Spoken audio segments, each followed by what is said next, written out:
Ano yung naging parang gateway para gumanda ang buhay ninyo? Nag-DPWH kami.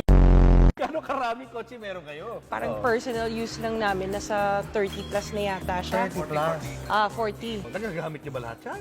Yun, hindi na nga. Hindi na nga, kasi dami. So, mostly American car siya. Sabi nila, white and black. Yung Lincoln Navigator siya. Black and white. Black and white. Yes. GMC Denali. So, black and white version din siya. Walang ganito sa Philippines. Sa YouTube? Nasa Grand Wagoneer. Pinaship ko from the US. From the US. Nagmamaneho ka rin? Marunong mag-drive, left, right. Hindi marunong mag-park. Si Suburban. Tsaka si Wow, ganda. Alphard, Dodge Ram. And then the Tundra na Toyota. Imported din to, no? Yes. Ano walang ganito dito, no? And then the Toyota Sequoia. This is the TRD Pro. So more sports, tapos ito yung capstone, yung high-end niya. X5, tsaka yung F8 na Jaguar. Jaguar naman to. Yeah. Altera. Ano na to, hindi na nag-reproduce to. So Mercedes-Benz here, GLS. S is one of the S-Class series ng Benz. And then the Volvo XC90.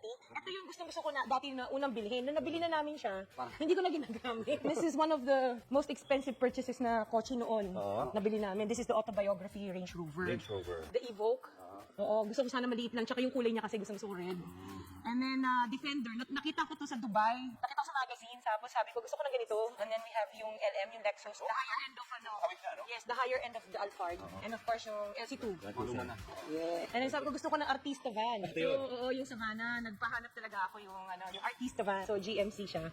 Unang bili namin ng white na Cadillac, dumating tong Ford Bronco. Binalik to. So, this is one of the first editions of the Ford Bronco. So, yung Benz GLE. Tapos ito yung X7. Nung lumabas siya, bumili kami kaagad. Tapos we have yung Sprinter. Isang Artista van din siya.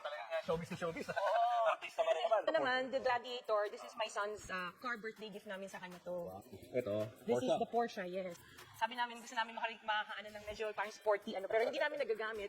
And then we have the Maserati. Maserati? Yes. So nung lumabas siya, bumili kami ng Maserati, itong model na to. Hindi rin siya nagagamit. G63. Matte finish siya.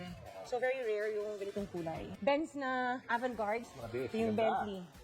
Ito ang binili ko to kasi kaya nagustuhan ko to. May wine glass rin sa loob. Pero hindi naman namin nagagamit. So ito. And then we have the Maybach. Mercedes-Benz Maybach.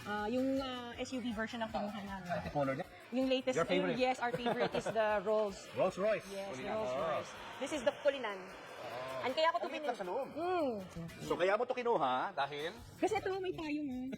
Natutuwa ako sa payong. Ano yung naging parang gateway para gumanda ang buhay ninyo? Nag-DPWH kami. Siyam pala na kumpanya ng mga diskayang nakasungkit umano ng bilyones na kontrata para sa flood control project.